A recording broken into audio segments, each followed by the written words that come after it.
Dinamika perwujudan Pancasila sebagai dasar negara dan pandangan hidup bangsa oleh Aika dari Semana. Penerapan Pancasila dari masa ke masa. Masa kemerdekaan tahun 1945 sampai 1959. Upaya mengganti Pancasila sebagai dasar negara dan penyimpangan nilai-nilainya.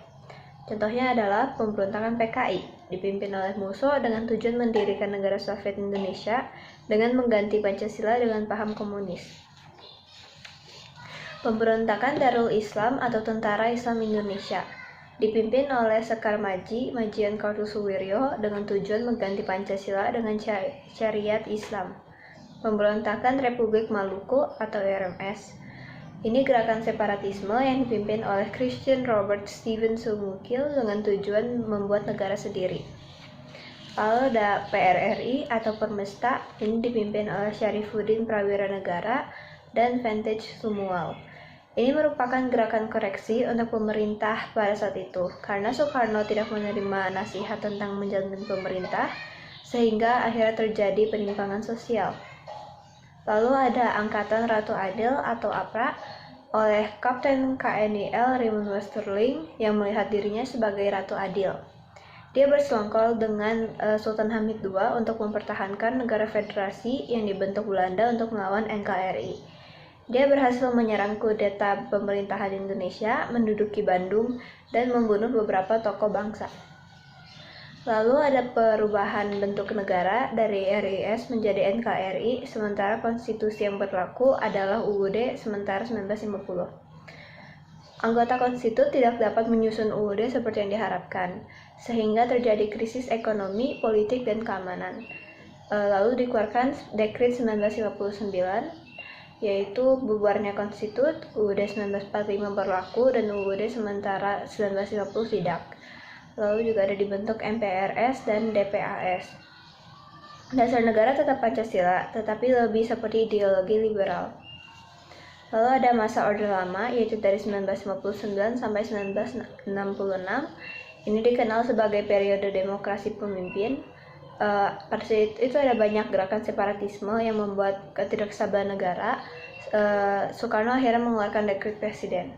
Penyimpangan terhadap Pancasila dan UUD NRI tahun 1955 contohnya adalah Soekarno jadi presiden seumur hidup, jadinya ada kuasa berlebih di tangannya dia. Lalu ada perempatan presiden membubarkan DPR hasil pemilu 1955, dan presiden membuat MPRS dengan anggota DPR GR, utusan daerah, dan utusan golongan.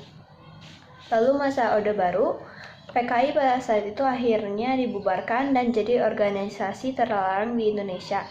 Lalu ada kebebasan politik dibatasi pada 3 partai saja, yaitu PPP, Golkar, dan PDI.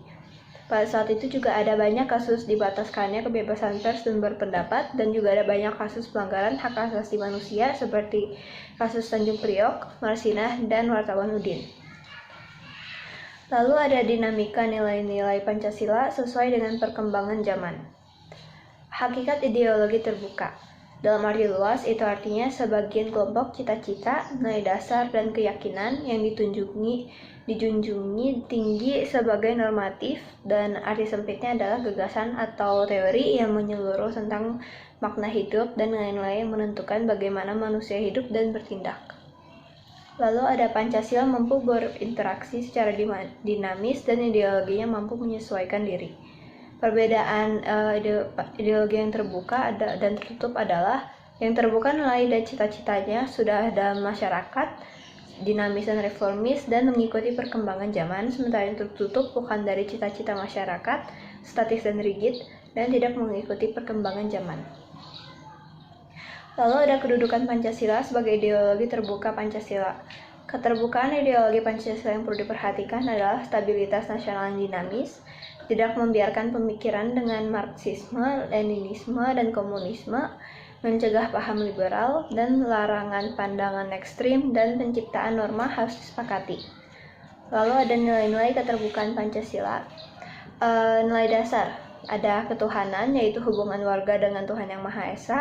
Ada kemanusiaan, yaitu hubungan warga dengan sesama manusia. Persatuan, yaitu hubungan warga dengan bangsa dan negaranya. Kerakyatan, yaitu hubungan warga dengan kekuasaan dan kepemerintahan. Lalu ada keadilan, yaitu hubungan warga dengan kesejahteraan dan keadilan. Lalu ada nilai instrumental, contohnya dalam UUD, ketetapan MPR, UU, dan lain-lain, itu mengikuti perkembangan zaman. Lalu ada nilai praksis, yaitu nilai-nilai Pancasila dapat berubah sesuai dengan perkembangan zaman. Lalu ada dimensi idealisme, nilai dasar dalam Pancasila bersifat sistematis, rasional, dan bersumber pada filsafat Pancasila. Lalu ada dimensi normatif, Pancasila terkandung dalam pembukaan NRI tahun 1945, merupakan pokok kaidah negara yang fundamental, dan agar Pancasila bisa bersifat operasional, maka perlu norma atau hukum yang jelas. Lalu ada dimensi realitas, Pancasila memungkinkan adanya perkembangan zaman tanpa menghilangkan hakikat yang ada dalam nilai-nilai dasarnya. Perwujudan nilai-nilai Pancasila dalam berbagai kehidupan. Ada dalam bidang politik dan hukum. Indonesia perlu pemerintah yang sesuai dengan perkembangan zaman untuk jadi modern. Lembaga negara dikembangkan dengan lembaga negara yang sudah ada, baru, atau mencontoh dari negara lain. Lembaga baru yang sesuai dengan amandemen UUD NRI tahun 1945 adalah DPD, MK, dan KY. Lalu ada bidang hukum. Ini itu bersumber dari Pancasila sebagai sumber dari segala sumber hukum.